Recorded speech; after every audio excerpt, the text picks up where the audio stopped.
Hi everybody, my name's Philip, and in this video we will be discussing how to read music faster. It's so important to be able to read music, and I know one of the most frustrating things that you come across is just plain reading music and being able to do it efficiently and quickly and feel like you're accomplishing something. So in this video, I'm going to give you a couple tips to help you to be able to do this a little easier and a little faster. So let's get started. All right, so over on the left, you're gonna see a piece I've arranged myself from The Four Seasons by Antonio Vivaldi. A piece of music is the same as a song. It's like a song written for an instrument. And even though this is classical music, don't worry, any concept or trick that we give you or tip or tool is going to be able to be used for any genre of music, whether it be classical or popular or whatever. So what do I want to do first? I'm going to look through this piece and figure out if there's anything crazy going on before I just start playing the notes. First thing I'm going to look at is I'm going to look over here at the clefs, the key signature and the time signature. Make sure I know what key I am in. In this one, I'm in the key of C, so I don't have any sharps or flats. If I did have sharps or flats, one of the greatest ideas that you can do and easiest ways to help yourself out is go through the piece, find any note that might be a sharp or a flat, and circle it, especially if there's only one or two sharps or flats in the piece. The next thing, I'm going to look at the time signature, make sure there's nothing that I'm not used to. 4/4 is the most common time signature, so that makes it fairly simple. Your time signature or your beat pattern is going to go 1, 2, 3, 4, 1, 2, 3, 4. That makes it fairly simple. I'm also going to look at the clefs over here. Believe it or not, every now and then you're going to come across something where both of them might be treble, or both might be bass. They may not be treble on top, bass on the bottom. For this example, I made sure to keep it simple for you, but just know it may not always be that way. All right, let's move on to looking at the notes. When I look at the notes, I'm going to look for patterns. I also want to look not only for patterns, but anything repetitive. Is there anything repeating within this that is going to make my life easier? Well, let's start with patterns. Let's look at this first measure, first full measure after the C. I have 3 notes that are repeating. All that helps. 3 of the same note. So once you've found this note, well, that made it easy. I'm repeating that note. Now I also want to look at another type of pattern though. Besides repetitive notes, I also want to look at the distance between notes. Remember what that is? That's called intervals. So I'm going to look for steps, skips, or maybe more. So between the first 2 notes, we have a skip. How do I know that? Remember, if we go from a line to a line, we're going to skip a note. Our first note is middle C. That's an easy one. Our second note is a skip up. So wait a minute, I didn't even need to know the name of that note right away. I just knew it was a skip up. We're going to repeat that note 2 more times, and then look at this pattern. From here, down these 2 notes. They're just moving down by steps. So I'm just moving down from E to D to C. So we look at that pattern, we can figure out what we're playing now. That makes this fairly simple. That wasn't too bad. Now one of the hardest parts now is going to be getting from this C up to a higher interval. So once you start learning your intervals and understanding what they look like on the page, this helps tremendously for your reading. You can also go through the piece, figure out what the lowest and highest note is. And I'm going to tell you right now, this G might be the highest note. Let's look and see if there's anything higher than the second line up. I'm not seeing anything yet. I'm not seeing anything yet. Oh, here's one. There's one note higher than the second line up.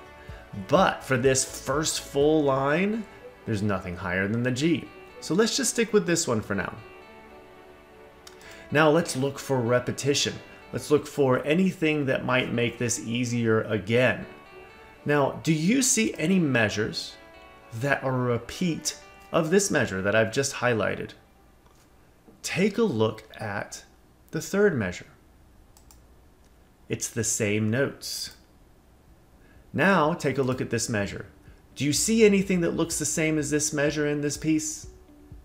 That's right, the fourth measure over. So that means these two measures right here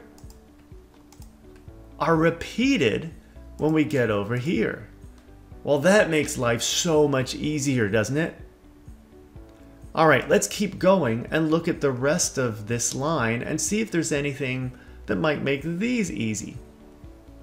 So when I get to this G right here, if you look at all these, do you notice if any of these notes are more than a step apart from each other? It looks like all of them are either going from a line to a space or a space to a line, right down to the next note. So that, wow, that makes life easier.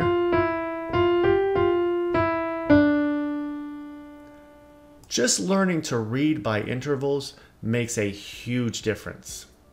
If for some reason the finger numbers are not written in your music, which oftentimes you will have some finger numbers and you won't have some finger numbers. So if it helps you to have finger numbers, there is absolutely nothing wrong with writing in the finger numbers to help you. Now let's take a look at the left hand on the first line before we move on to the second line and figure out what's going on there. In the left hand we have chords. Oh, and I know chords, everybody's thinking, reading chords, it's so hard to read the chords. Well, once you start to learn to read chords by using the interval process, you're going to notice that it becomes a lot easier. If you look at the pattern of the notes that you see written down on the music here, notice that these three notes are stacked right on top of each other. Well, that kind of tells me that we're playing a root chord. Root position chords are all going to be in this kind of position, where we are going from a root, skipping a note, and creating that chord. So this is your C major chord. There's a couple things you can do to make this easier on yourself. What you could do is you could write in that it's a C chord. If you're gonna do that, let me give you a suggestion of how to do that. What you wanna do is write it above the right hand. Now, why would I do that? The reason I would do that is because I'm still reading the right hand notes. So that way, if you write C or C major above the right hand, that's going to help you to remember what the left hand is playing. So let me show you what that looks like if it's written above. I just went ahead and added the chord names above the right hand for the first line. So now you see that the first three chords the left hand plays is all C chords. Well, that makes it so much easier. But then that last chord is a G chord. Now, how would we know how to play this G chord? Let's look at the actual notes written down. Look in here and notice that the bottom two notes are stacked on top of each other. Well, that means they're a skip apart. The middle and the top note are going from a line to a space, but they're also skipping a line and a space. This is what we call a fourth. So the bottom two notes are skip apart, the top note is a fourth up. So as long as you can find one of these three notes, you can find this chord. And how are you going to find the note? Look at the last chord you played. The top note in the last chord you played is the same as the top note in this chord. So I played a C, and I said, okay, well, that top note is going to be a fourth away from the middle note. I moved that down. I found my chord. Now let's look at the second line. Something happens here a little differently. Now this is not something you're going to see in most music, but what I've done is I've circled the finger number for the last note of the first line, finger 2. So notice that this is moving up a step. So this is where reading the music becomes very important, even when there's finger numbers written in. Because if you see 2, then 2, you don't want to play the wrong notes. We start with 2 here, and then we move the hand up and play that 2. And then we move on to the next line. And let's look and see what the highest and lowest notes of the next line is. There's an A. An A. Looks like it doesn't go higher than A. At the very end, it goes back down to a C, and there's a little bit of a different finger pattern here. Now, even if the finger pattern is written in, it does not mean you have to use that finger pattern as long as you use something that's efficient and comfortable for you. Now, let's look through this and see what makes this simple. Are there any repetitive measures? Is there a pattern that's easy to read? Well, look at this. These are going steps down, steps up.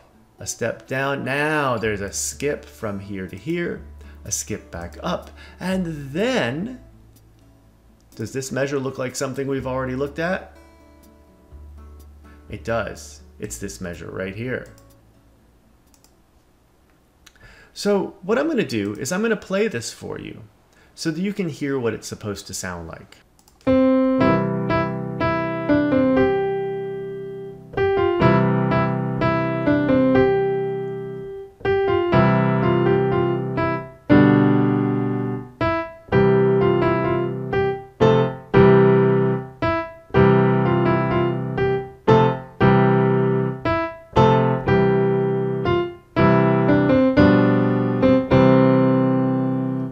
Now, I don't expect you to be able to necessarily sight read this piece as well as I just played it, but with some practice on it, you will fairly quickly be able to play it just as well.